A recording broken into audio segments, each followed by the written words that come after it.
unção de Deus, amém? Vamos ficar de pé para receber o profeta, o Senhor. Amém, glória a Deus. Amém, aleluia, pastorzão.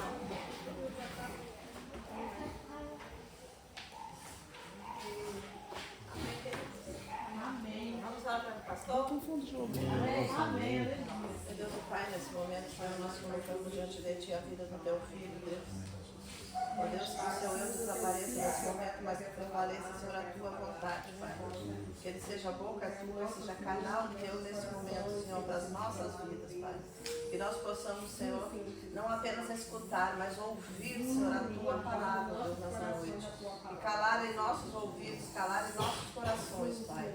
E levarmos para casa, Deus, e colocarmos em prática, Pai, tudo aquilo que nós ouvimos aqui. Abençoa o Teu Filho, Senhor, com a Tua graça, com a Tua paz, com a Tua misericórdia. Espírito Santo de Deus, usa, Deus, em nome de Jesus. Amém. Amém.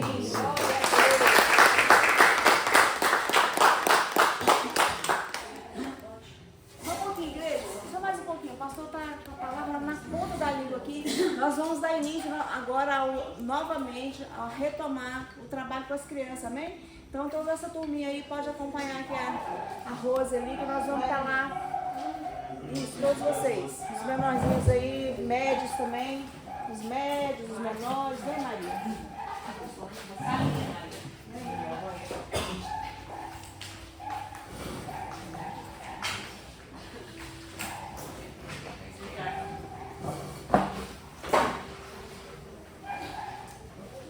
Amém.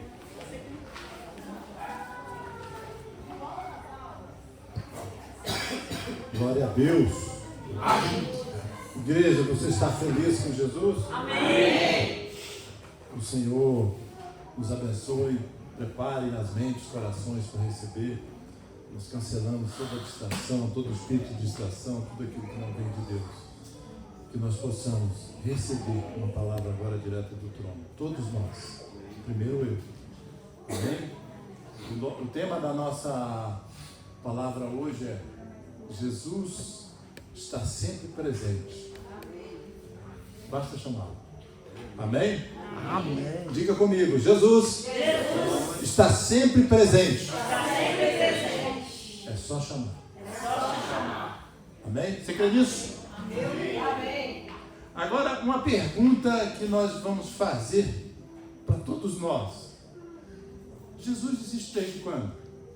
Do seu nascimento? Ali, depois do nascimento, né? De José, de Maria, após aquela perseguição, ele começa Jesus a partir desse tempo. Quem acha que sim, levanta o braço. Desde antes, né?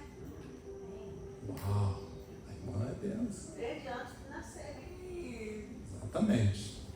Muitas vezes, né, as pessoas que veem Jesus como profeta, como líder espiritual e tal, acham que Jesus é a partir dali, do nascimento. Mas quando nós vamos meditar nas Escrituras, quando nós vamos buscar, nós vamos entender que Ele está, sabe desde onde? A criação do mundo. Eita glória! Será verdade isso, irmã Eva? Será que tem fundamento isso? Vamos ver? Vamos lá para Gênesis, no capítulo 1, no versículo 1.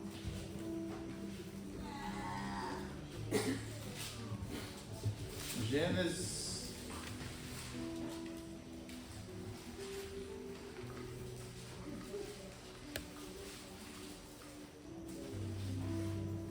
capítulo 1, versículo 1. O que está escrito na sua Bíblia? Vamos ver? No princípio, criou Deus os céus e a terra. Amém? A terra, porém, estava sem forma e vazia. Havia trevas sobre a face do abismo. E o Espírito de Deus pairava sobre as águas. Amém? E no versículo 3, Deus começa a falar. E a palavra gera vida. A palavra gera as coisas. É por isso que nós precisamos entender. E aqui já tem uma revelação tremenda que o Senhor me mostra agora. Muitas vezes as pessoas querem orar ou meditar em silêncio, sem falar nada. Olha aqui. A palavra gera vida. No versículo 3 diz assim: disse Deus, haja luz, e houve luz. Amém? Amém. Diga comigo, haja luz, e houve luz. A palavra tem poder, a palavra cria vida, a palavra movimenta, a palavra realiza. E é por isso, amados, que quando você orar, principalmente quando for uma batalha espiritual, você tem que orar e falar para que o inimigo ouça. E ele saiba quem você serve. Ele saiba qual é o Deus que reina sobre a minha vida e sobre a sua vida. Amém? Amém. Sim, tudo bem. Em Gênesis 1:1 está escrito que Deus criou a terra, que ele começa a criar a terra e ele fala, haja luz. Mas vamos ver onde que Jesus estava, pastor? João 1:1. Olha que tremendo. E aqui você começa a entender que Jesus é muito maior do que somente após o nascimento. Olha só, no versículo 1, o Evangelho de João, ele apresenta Jesus como o verbo que estava com Deus, né? E que ele existiu desde a eternidade, como disse a irmã. Então Jesus existiu desde a eternidade. Onde que está isso, pastor? Me fala. João, capítulo 1, versículo 1. Quer ver? No princípio era o verbo. Ele está falando de Jesus aqui. O evangelista, no Evangelho de João, no capítulo 1, versículo 1, ele está falando de Jesus, que no princípio ele era o verbo. E o verbo estava com quem? Deus. Aleluia! E o verbo estava com Deus desde o princípio, amados. Amém? Isso expande a nossa visão sobre Jesus.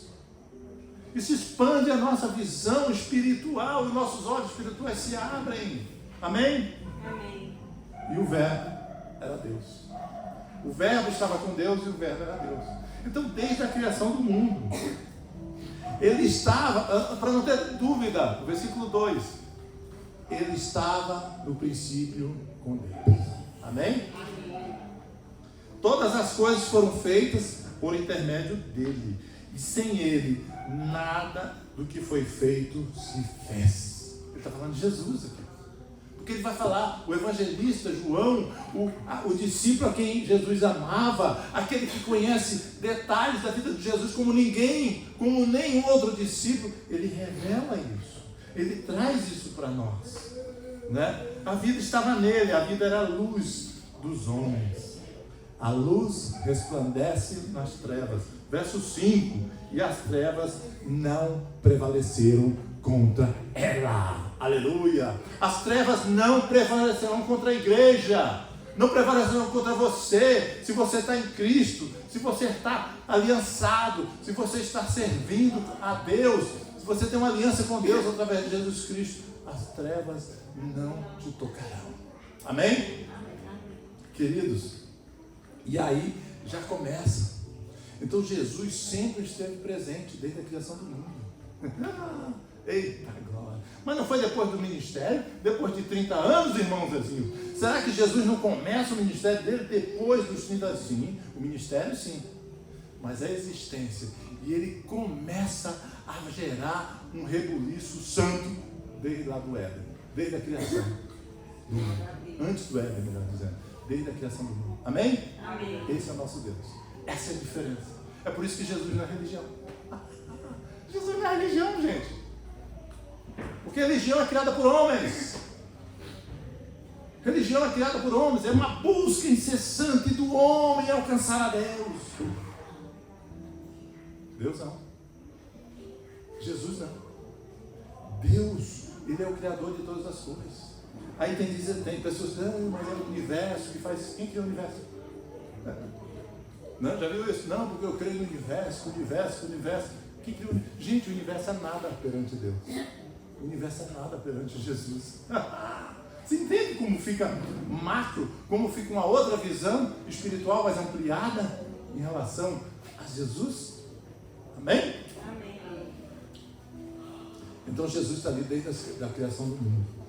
E muitas pessoas acham que Jesus ele vem só lá, no Novo Testamento, no nascimento dele. Entendido essa revelação? Mas se nós formos, e você vai ver em cada livro da Bíblia, você sabia que tipifica e aponta para Jesus? Se você vai lá no Êxodo, onde você vê Moisés libertando o povo, 400 anos de escravidão no Egito, então Moisés é o quê para aquele povo? O libertador. O que é Jesus? O que ele faz? Ele liberta.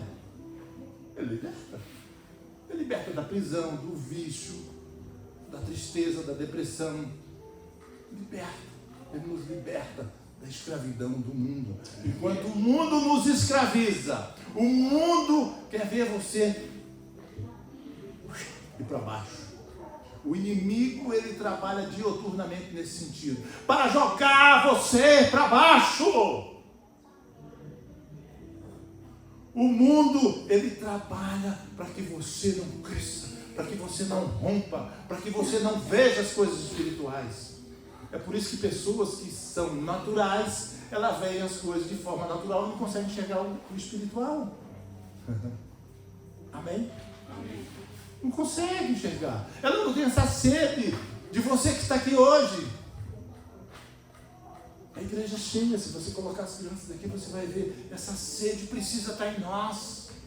Nós não podemos no próximo domingo ter metade das pessoas que estão aqui, porque isso demonstra inconstância. E com Deus nós não trabalhamos na inconstância. Nós não trabalhamos na temporalidade, na dependência de circunstâncias, na dependência das coisas. Eu vou. Olha a emoção. Eu vou. É decisão. Eu vou. Não, mas está difícil. Eu estou doente. Está havendo uma dificuldade. Eu estou triste. Eu estou passando por algo difícil na minha vida. Então hoje eu não vou. Eu só vou quando eu estiver feliz. Como é que eu vou ver o irmão Chico lá? Eu vou chegar lá, irmão Chico, cheio do poder, cheio da graça, e eu triste. Pai do Senhor, irmão Chico. Aí, irmão Chico chega, Pai do Senhor, irmão. Seja bem-vindo, Deus te abençoe. Aí você vai dizer, Pai do Senhor. Mas o que está vendo, irmão Rui? Eu estou triste. Não é porque eu fui fazer uma cirurgia do rim, Deus. Oh, meu Deus. Não! As circunstâncias não podem parar você, homem e mulher de Deus. Você precisa se posicionar diante do Senhor. E tem que se posicionar, é com força, é com coragem, é com ousadia. São homens corajosos que Deus chamou. Os escolhidos. Deixa o Senhor. Estou assistindo. Assista a série The Chosen. Eu tentei assistir umas 4, 5 vezes, não consegui. Eu vi o pastor disse, assiste, pastor, é benção. Eu disse, que benção, pastor, aquele negócio lá. Não. Aí o Senhor me ajuda. Amados, aí eu estou vendo de uma forma diferente. Você começa a entender, né, o ministério de Jesus, as pessoas, de uma forma como homem. Vale a pena. Quem já assistiu? Então vão lá e assistam. Vocês vão ver. Vocês vão ser tocados. Porque é tremendo o que Deus faz. Se você olha, você vai lá no profeta Isaías.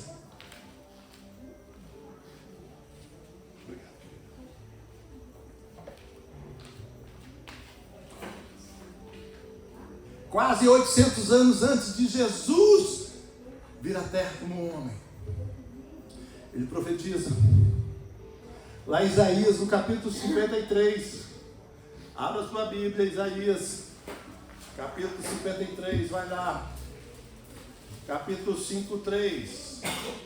Lá no versículo 3, você vai ver uma descrição. Se você começar a olhar lá desde o versículo 1 até o versículo 7, você vai ver uma descrição de Jesus, do Messias.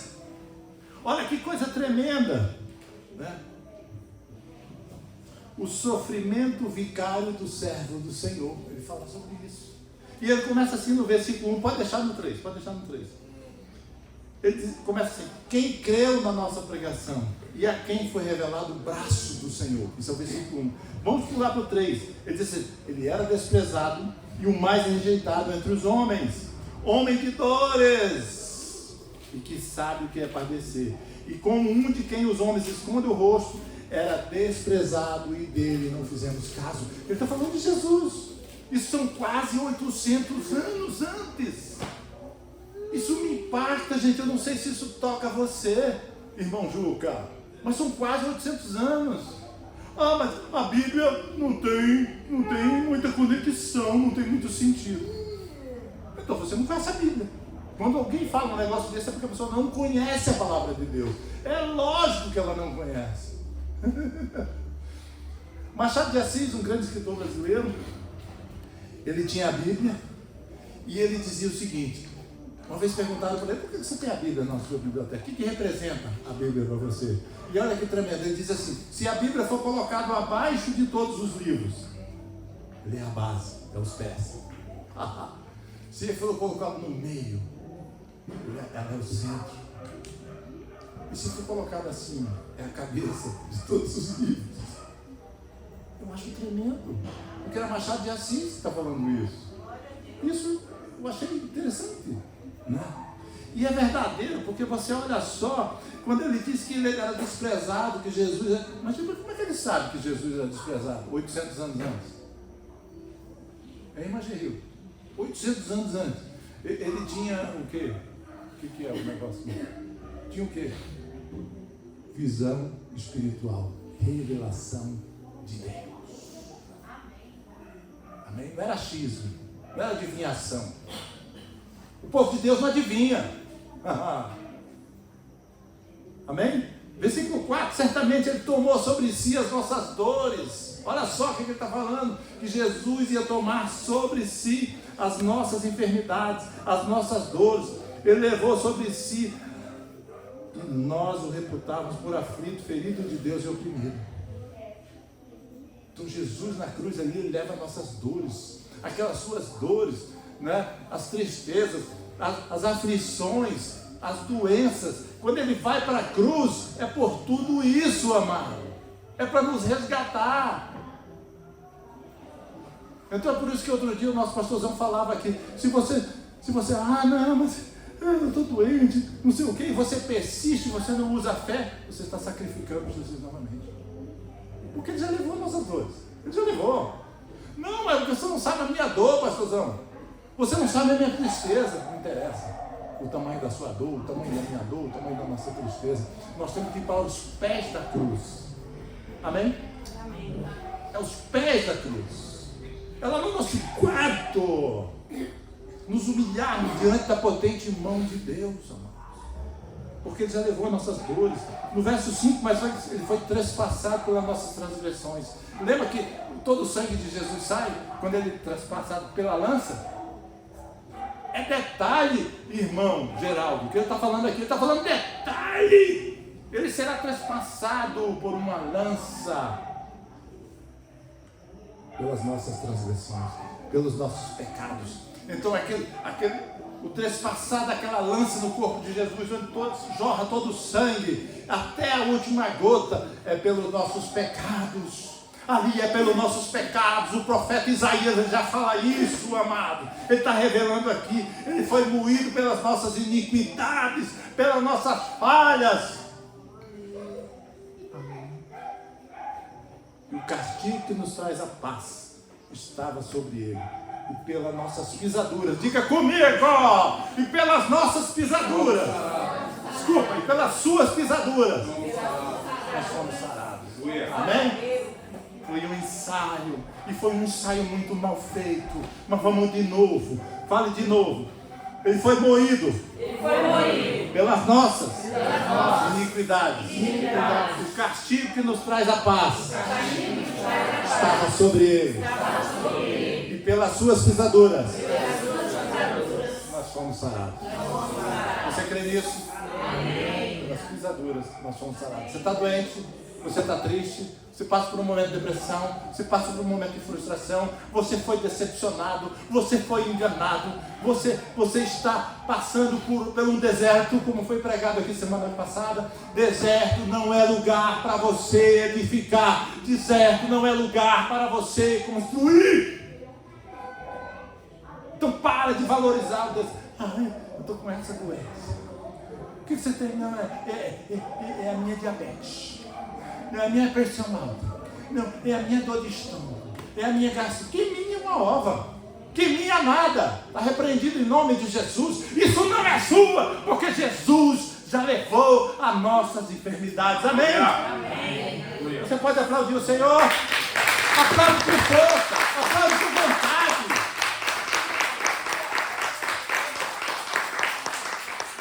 Ele já levou, amado. Para que você quer curtir a sua dor, a sua doença? Ah, não. É a minha doença. E a pessoa viu? Já viu alguém que fala assim? Alguém já viu alguém que cultiva a doença? Ai, ele alimenta aquilo. Ai, meu Deus. Ai, eu tomo 12 remédios para pressão. E a pessoa faz assim. Ah, o meu médico falou que eu tenho que tomar 12 remédios para pressão. Mas vai morrer, assim. 12 remédios para pressão. É o que eu ouvi. 12 remédios para a pressão alta. Você não está entendendo? Sabe, eu tomo 12. Não é um, não, é 12. A pessoa está cultivando, ela está se alimentando daquilo, aquilo está matando ela. Eu tinha pressão alta, Jesus me curou. Amém. É você ter fé, é você ser ousado, é você ser louco mesmo. O mundo está acostumado com pessoas certinhas, sabe? O mundo está acostumado, tem que ser o que politicamente correto. Não, isso é do como. Tá bom. Lá em Lucas, no capítulo 2, vamos lá em Lucas, capítulo 2. Lucas é depois de Marcos, né? Qual é a sequência dos evangelhos? Mateus, Marcos, Lucas e João. De novo, toda a igreja agora. Mateus, Marcos, Lucas e João. Qual é o evangelho do amor? João. Já conheço. Amém. Aleluia. Capítulo 2, Lucas, capítulo 2. Que eu vou achar. No versículo 25. Havia um homem em Jerusalém chamado Simeão, um homem justo, piedoso, que esperava a consolação de Israel, e o Espírito Santo estava sobre ele. Amém? No verso 26, revela-lhe o Espírito Santo que não passaria pela morte antes de ver o Cristo. Eita glória! O Espírito Santo revela para ele: Simeão, antes de você morrer, você vai ver o Messias. Você já pensou? Que coisa tremenda. No verso 27, movido pelo Espírito, ele foi ao templo, e quando os pais trouxeram o menino, quem são os pais? Quem são os pais? José e Maria trouxeram o menino para fazer com que ele, o que a lei ordenara. Simeão tomou nos braços, louvou a Deus e dizendo: agora, Senhor, pode me despedir em paz do teu servo. Olha o que ele fala. Porque ele sente que ele está diante do Messias. Ele diz: Senhor, agora o Senhor pode me levar. O Senhor pode me levar. Se cumpriu a profecia. Ele não morreria sem antes ver o Messias. É isso que eu acho lindo a Bíblia, pastorzão. Irmão Geraldo, é isso que me apaixona. Eu li 400 livros e eram legais, foi bacana aqueles livros. Mas quando eu me deparei com a Bíblia Sagrada, aleluia, a minha vida foi transformada pelo poder da palavra de Deus. Aleluia. Aqueles livros me agregaram conhecimento, amém? Foi bom? Legal. Em várias áreas. Agora a Bíblia ela transforma, porque é a palavra de Deus. E não tem nada mais. Você pode trazer quantos livros quiser. Não vai mudar. Não vai transformar. A palavra transforma. Ela muda. Se você quiser ser transformado, medite na palavra. E Simeão, ele vive o cumprimento dessa promessa, porque ele viu o Messias. Mas se você continuar no mesmo capítulo 2, você vai ver que a profetisa Ana, né? Quem era a profetisa Ana? Era uma mulher, filha de Fanuel, da tribo de Assé, avançada em dias. Ela vivera com seu marido 7 anos, desde que se casaram. Era viúva de 84 anos. Eita. Aí eu fico pensando, ela era viúva, ser viúva naquela época era muito difícil, ela tinha uma idade de quantos anos? 84 anos. 84 anos, e com certeza ela estava em casa em depressão. Sim ou não? Não. Ela tinha que estar em depressão, gente, ela era viúva. 84 anos, já estava velhinha.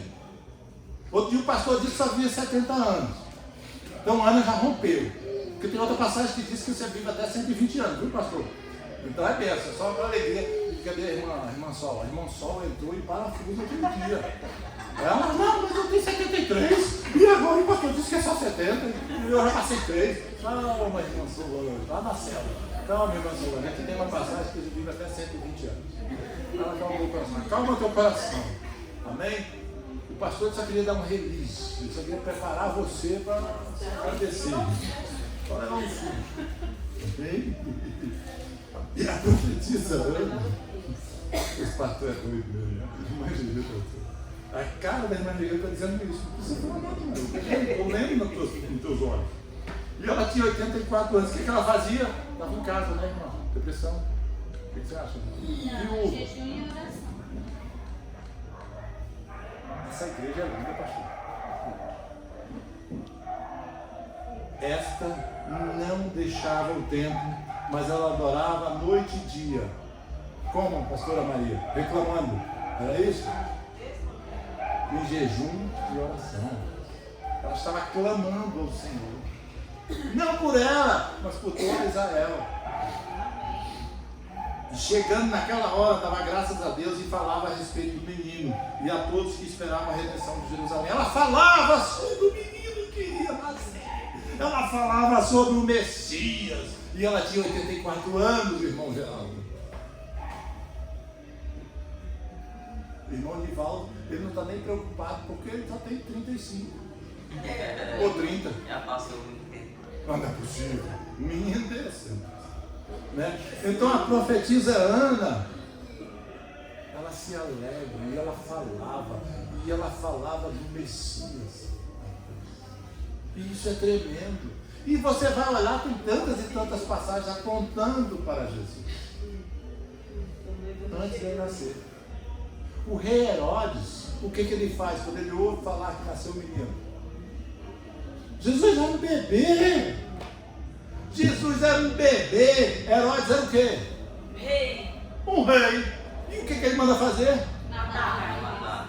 Matar todas as crianças até 2 anos. O cara, um rei todo poderoso, com medo do menino recém-nascido. Esse é Jesus.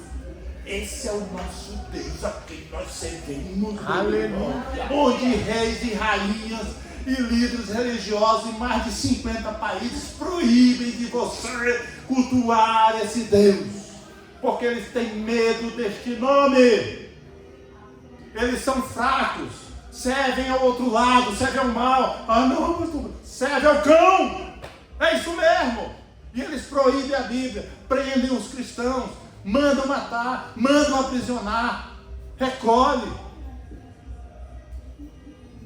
Quem persegue o Senhor é o quê? Quem persegue, gente? Oh, não pode falar isso, pode, porque está escrito na palavra, não parado pela palavra de Deus. O inimigo. É o inimigo de Deus. Quem persegue Jesus? Quem persegue o Senhor? Quem persegue os cristãos? Amém? Deixa eu. Obrigado.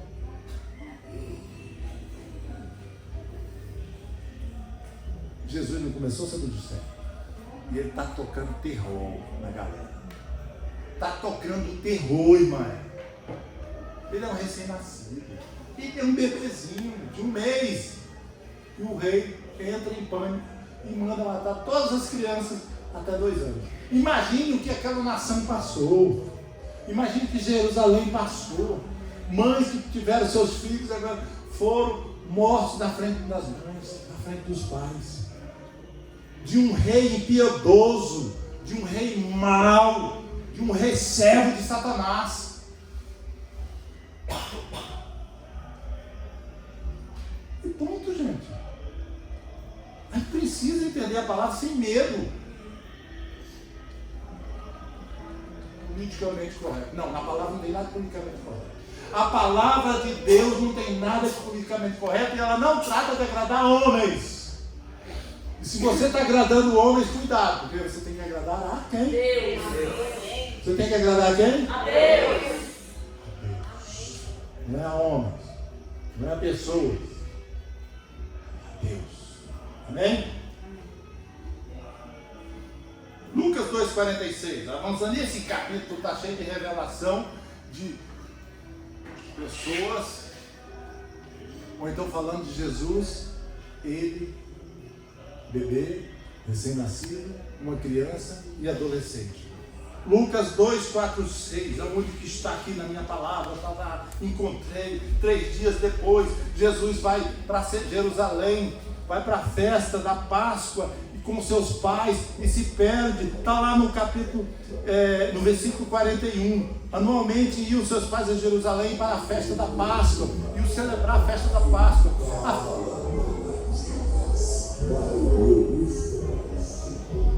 A festa da Páscoa relembra o quê? Gente, vamos lá, palavra, Êxodo, vamos lá no Êxodo.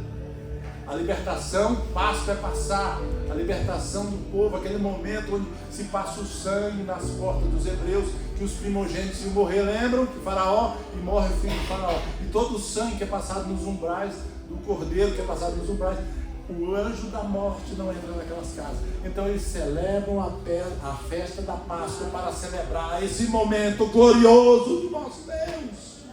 Amém? E os pais de Jesus foram com ele para Jerusalém. E o que aconteceu com o menino? Se perdeu. O menino Jesus, o jovem Jesus aqui, tinha 12 anos. O que aconteceu? Eles foram, Maria, cadê Jesus? Cadê o menino? Vazou na braquiária. Na cidade, no caso. Sabe o que é braquiária? Quem sabe o que é isso? Capim. Isso. Lá na Amazônia, a gente falava quando você via lá no exército. Aí o pessoal falava, vazou na braquiária, você tem que fazer um ataque, você fazer alguma coisa, um exercício no meio da selva, no meio do campo. Né? 3 dias depois o acharam. Já pensou, irmão? Perdeu o filho, 3 dias depois ele apareceu. Já pensou os pais de uma criança? Eu me lembro quando a gente estava em Marabá, lembra, pastor Elô? Aline, né? Não, Amanda. Ela tinha 4 anos. Uma noite, Amanda foi para casa da coleguinha. Jesus amado. Ela foi no começo da tarde ali, no final da tarde. 9 horas da noite, a gente esperando, e ela não vinha. A gente estava lá 1 ano e pouco. E eram muitas histórias que a gente ouvia. Muito complicado. Depois eu falo para vocês um pouco sobre a realidade. E nós fomos lá buscar mais ou menos na casa. Chegamos lá. Elô bateu. Cadê? Tinha ninguém. Não era um dia. Fazia o quê? Uns 4 horas que ela estava lá. 3, 4 horas. E aí, amados, bateu o desespero. A gente saiu, olhou na vila toda, correndo, aquela correria, aquele desespero. E nós não achávamos mais. 11 horas da noite, a gente voltou na casa, bateu. O que aconteceu? Você entrou? Ela entrou, a porta estava aberta. Ela entrou na casa, a porta estava aberta. Sabe o que aconteceu? Os pais da menina saíram, vazaram na braquiária, que era a selva lá mesmo. E aí ficou, ela estava dormindo. Ela estava dormindo nas ruas, dormiram, adormeceram. Então foram mais de 5 horas a gente naquele desespero. Maria e José ficaram 3 dias sem Jesus. Você imagina o desespero de Maria. Você imagina o desespero de José. Porque eles sabiam que eles eram os pais do Messias. Não era um filho qualquer. Era o Salvador. Era o Messias. E era o filho deles. Então imagina o desespero.